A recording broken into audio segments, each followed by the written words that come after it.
What's up mga idol? So ayan, another video, another shoes na naman tayo dito. So syempre kung naghahanap ka ng quality pero affordable na sapatos, ayan, saktong-sakto yung napanood mong video. So syempre mga idol, ayan, may ipapakita ko sa inyong 4 na pirasong iba't ibang klaseng sapatos dito. So ayan, sa mga mahilig sa sapatos, alam na alam nyo yung ganito na ipapakita natin. So iisa-isahin natin siya sa inyong mga idol. Unang sapatos natin, ayan, ito yung box niya. So, meron tayo ditong size 42 sa Euro mga idol. Ito naman ang takip niya. Ayan. Solid box pa lang mga idol, di ba? Ito naman yung paper niya. Tapos ayan yung colorway. Labas natin mga idol. So, ito siya. Ayan. Kung tawagin to mga idol, Travis Scott, reverse mocha. Ayan yung top niya, lace. Ayan. May extra lace yan, tatlo mga idol. Tapos yung ilalim, kabilang side. Ayan. Pansinin yung mga idol yung details nito. Ayan. Kung makikita nyo lang sa camera talaga. Sa personal mga idol, yan, grabe yung quality na ginamit sa kanya. So, ayan, unang pair natin mga idol, reverse mocha na Travis Scott. So, ayan, sa may mga gusto, dapat panggamit ko tong lahat eh. Pag-usapan natin mga idol, chat nyo lang ako sa may mga gusto dito. So, ayan.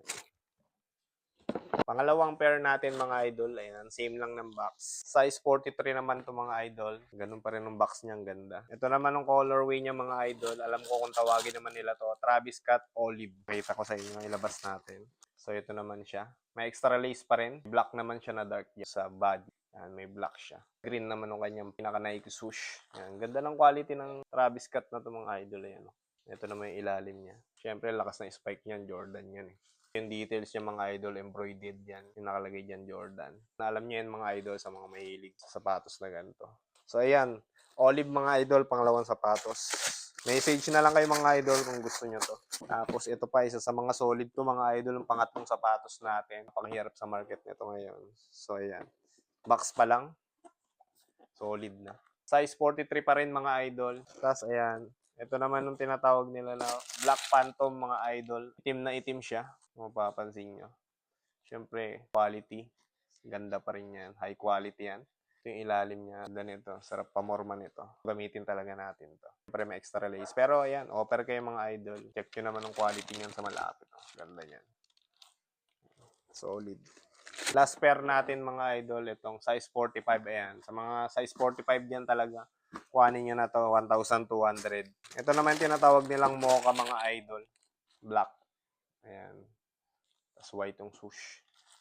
So, quality. Same na same lahat. Napakaganda mga idol. Tapos ayan yung ilalim. Tapos ayan yung midsole niya. Eh, syempre, extra lace yan mga idol. Ayan. Bigay na lang natin 1,200 to mga idol.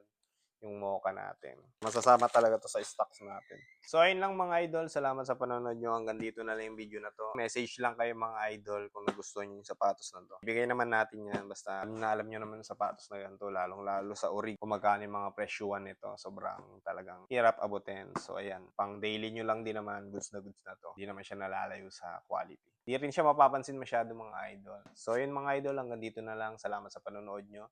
See you on the next shoes. Cheers!